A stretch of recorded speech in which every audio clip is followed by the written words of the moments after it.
श्रीराम.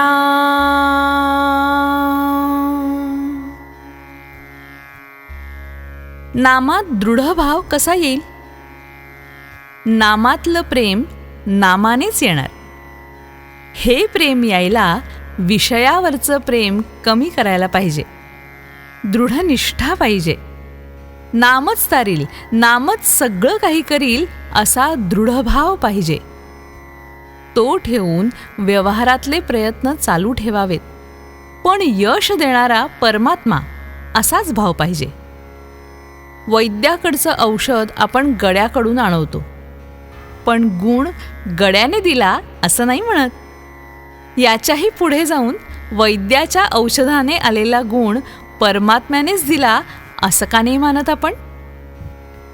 परमात्म्याला शरण जाणं म्हणजे परमात्मा आपला आहे, त्याच्या वाचून आपल्याला दुसरं कुणीही नाही.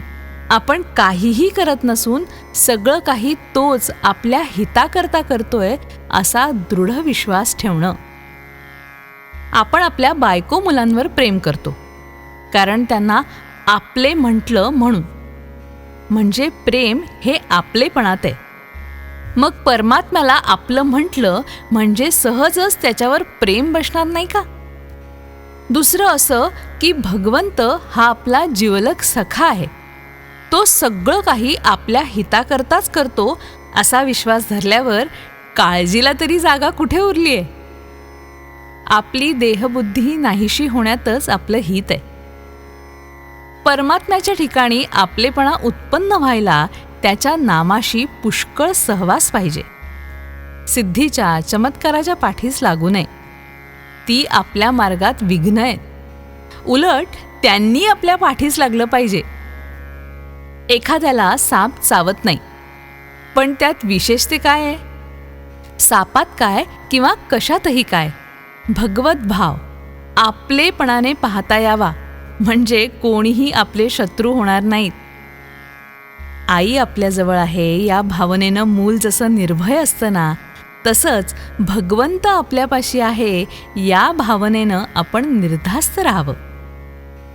आपल्याला ज्या गावाला जायचंय त्या गावची गाडी आली आहे की नाही एवढं पाहावं. गाडीत कोण भेटतो त्याला फारसं महत्त्व नाही. समजा गाडीत आपल्याला कोणी भेटलंच नाही तर आपण स्वस्थ झोप घेत आपल्या गावी जातो. त्याप्रमाणे आपलं साधन आपण करावं. सृष्टीची तत्व किती आहेत वगैरेच्या भानगडीत पडू नये. त्याचा निकाल कधीच लागायचा नाही. शंका गेल्याशिवाय नाम स्थिर होत नाही हे लक्षात ठेवा. देहबुद्धी जोपर्यंत आहे तोपर्यंत नामाचं महत्त्व कळणार नाही.